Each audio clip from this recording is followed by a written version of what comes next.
Let's see how to log into an Ubuntu 24.04 computer using remote desktop from a Windows 11 computer. So first we need to configure remote desktop on the Ubuntu machine. So here I'm going to click on the top right corner, and from here we can open the settings by clicking on the gear icon, and we need to scroll down all the way to the bottom. The last option is System. This is what we need, and here I'm going to choose this option, Remote Desktop. We now need to provide our desktop to be able to change the settings here, and I'm going to turn on desktop sharing by clicking here, and I'm also going to turn on this option, remote control, and this is going to allow desktop shares to control the screen. So if we want to be able to control the Ubuntu machine from Windows, we also need to turn this one on.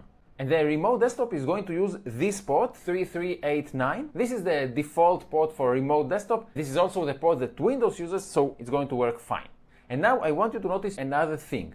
The password that we're going to need for the remote desktop is different from the password of your Linux user. So these are two distinct, different passwords. One for your Linux user, another one for remote desktop. So here I can define the username and password for the remote desktop. So I will just go with my own name for the username, and here I'm going to specify a password. So let's see what we currently have.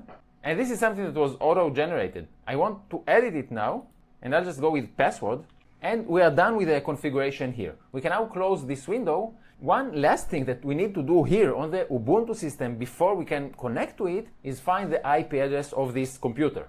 Now, of course, the Windows and Ubuntu machine have to be on the same network, but for me they are on the same local network, so it's going to be fine. Now, to find my IP address, I'm going to open my terminal. So let's open the app drawer, and from here I can open my terminal, and I'm just going to run IPA. And this way I can find the IP address of this computer.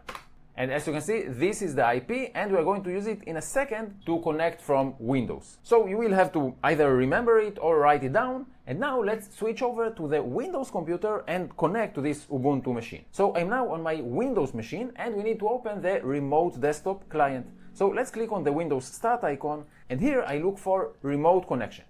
And here it is, remote desktop connection. This is what we need. And here I'm going to type in the IP address of the Linux machine that we want to connect to. After you type in the IP address, click on Connect. Now, the user that is shown here is the wrong user, so I'm going to click on More Choices.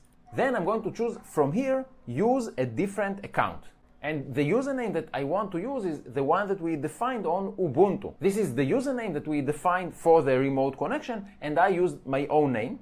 Then we need to provide the password. And as you might remember, I just used the password. So this is what I'm going to type in. Then we can click on OK. And we need to approve by clicking on Yes. And by the way, you can also check this checkbox so that next time that you are connecting to the same computer, you won't have to approve again. So let's click on Yes. And we're now connected to our Ubuntu machine.